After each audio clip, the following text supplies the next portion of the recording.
Salam Pancasila, saya Anggi Monika dari MAIS Politeknik Negeri Jakarta akan membawakan sebuah pidato yang berjudul Pancasila dalam Bersosial Media. Assalamualaikum warahmatullahi wabarakatuh. Selamat pagi dan salam sejahtera untuk kita semua. Shalom, Om Swastiastu, Namo Buddhaya, salam kebajikan. Yang terhormat Bapak Ibu Dewan Juri dan seluruh masyarakat Indonesia yang saya cintai dan saya banggakan.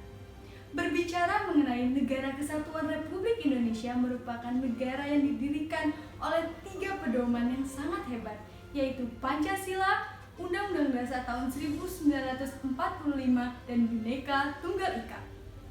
Pada faktanya, Indonesia merupakan negara yang plural, negara yang kaya akan suku, agama, ras, dan juga aliran. Pada saat ini, pada era digital ini, para bangsa Indonesia sedang mengalami krisis ideologi Pancasila. Perkembangan teknologi pada saat ini bagaikan 2 sisi mata uang, menjauhkan yang dekat, mendekatkan yang jauh, mengeluarkan dampak negatif, mengeluarkan dampak positif.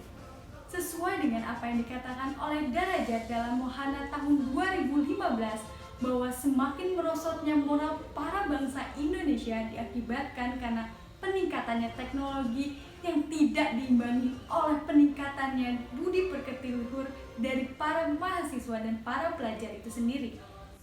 Seperti yang kita ketahui, kehadiran dari internet maupun gawai seringkali disalahgunakan oleh para bangsa Indonesia dalam melakukan penyebaran isu berita yang belum tentu kebenarannya, termasuk penyebaran isu paham baru.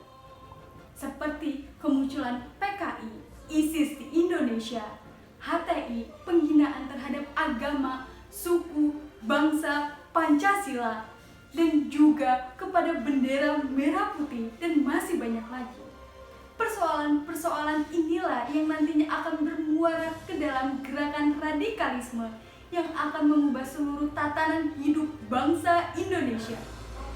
Gerakan radikalisme ini sangatlah berbahaya untuk kita semua sebagai bangsa Indonesia.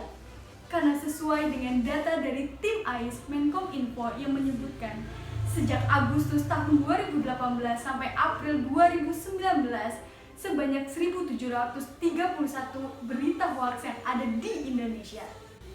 Bukan hanya itu, Badan Nasional Penanggulangan Teroris atau BNPT Republik Indonesia menyatakan bahwa masih banyaknya pelaku terorisme yang masih aktif di Indonesia melakukan perekrutan anggota baru mulai dari daring ataupun luar jaringan. Hal ini sangatlah tragis dan mengkhawatirkan bangsa Indonesia, terutama para generasi muda Indonesia, karena merupakan sasaran empuk dari para pelaku radikalisme ini. Sesuai dengan data dari BNPT pada tahun 2017 yang menyatakan bahwa pelaku teroris terbanyak di Indonesia merupakan pelaku yang berkependidikan di tingkat SMU sebanyak 63,3%, sedangkan rentan umur dari 21 sampai dengan 30 tahun pada 47,1%. Hal ini sangatlah mengkhawatirkan untuk para bangsa Indonesia. Oleh karena itu, kita sebagai generasi muda Indonesia harus mampu menghidupkan kembali peran dan Pancasila itu sendiri di dalam negara kita, Negara Kesatuan Republik Indonesia. Lantas yang menjadi masalah adalah bagaimana peran serta dari sosial media untuk membangun kembali bangsa Indonesia yang berlandaskan Pancasila, yaitu dengan cara 1. Tidak menyebarkan isu-isu sara, 2. Tetap menghormati hak orang lain, 3. Menjunjung tinggi persatuan dan kesatuan bangsa Indonesia, 4. Berperilaku demokrasi yang terarah dan tidak berkomentar jahat kepada orang lain, dan yang terakhir adalah dengan selalu menghormati dan menjunjung tinggi hak asasi manusia. Karena saya dan seluruh masyarakat Indonesia yakin jika kita tetap berpegang teguh kepada Pancasila, demokrasi, dan juga integritas nasional bangsa Indonesia akan tetap terjaga, akan tetap kokoh. Hai pemuda penerus bangsa, bangkitlah kamu, berjuanglah kamu.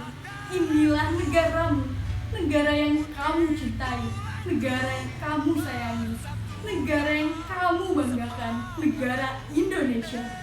Terima kasih. Wassalamualaikum warahmatullahi wabarakatuh.